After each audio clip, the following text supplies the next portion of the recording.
NSUI હવે મેદાને આવ્યું છે। એનએસયુઆઈએ ઉગ્ર વિરોધ પ્રદર્શન કર્યું। અમદાવાદમાં હોસ્પિટલને તાળાબંધી કરવા માટે એનએસયુઆઈના કાર્યકરો પહોંચ્યા। પોલીસે કેટલાક પ્રદર્શનકારીઓની તો અટકાયત પણ કરી। હોસ્પિટલને તાળાબંધી કરે તે પહેલા જ તેમની અટકાયત કરી લેવામાં આવી। ખ્યાતિ હોસ્પિટલ બહાર પોલીસનો ચુસ્ત બંદોબસ્ત ગોઠવી દેવામાં આવ્યો છે।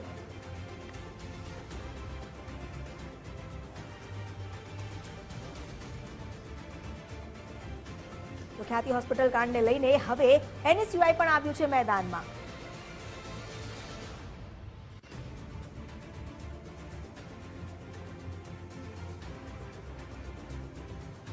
ખ્યાતિ હોસ્પિટલના કાંડ બાદ એનએસયુઆઈ આવી પહોંચ્યું છે। દ્રશ્યોમાં જોઈ શકાય છે કે ધરપકડ કરવામાં આવી।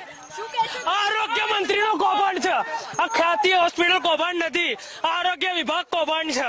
આ દરેક હોસ્પિટલોમાં આવું થાય છે। પીએમજેવાય નું નામ આપીને સરકારે રૂપિયા ખંખેરવા માટે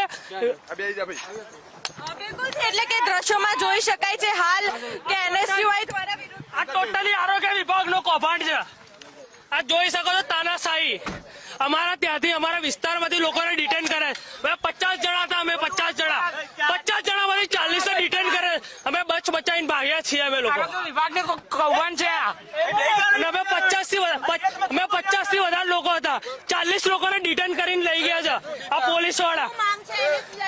આ હોસ્પિટલ તાત્કાલિક ધોરણે બંધ કરવામાં આવે। ચિરાગ રાજપૂતને સસ્પેન્ડ। બિલકુલ છે, એટલે કે એનએસયુઆઈના તમામ જે વિદ્યાર્થીઓ છે બિલકુલ છે, એટલે કે પોલીસ દ્વારા તાળાબંધી કરે તે પહેલા જ વિરોધ કરવામાં આવ્યો હતો। તેમની અટકાયત કરી હતી। 50 જેટલા એનએસયુઆઈના વિદ્યાર્થીઓ હતા, પરંતુ તેઓ તાળાબંધી કરે તે પહેલા જ કેટલાક વિદ્યાર્થીઓને ડિટેન કરવામાં આવ્યા અને જે વિદ્યાર્થીઓ અહીંયા આવી પહોંચ્યા હતા એનએસયુઆઈના તાળાબંધી કરવા માટે, પરંતુ તે પહેલા જ પોલીસ વિભાગ દ્વારા તેમની અટકાયત કરવામાં આવી। કેમેરામેન વિજય સાથે માનસી પટેલ, ગુજરાત ફર્સ્ટ, અમદાવાદ।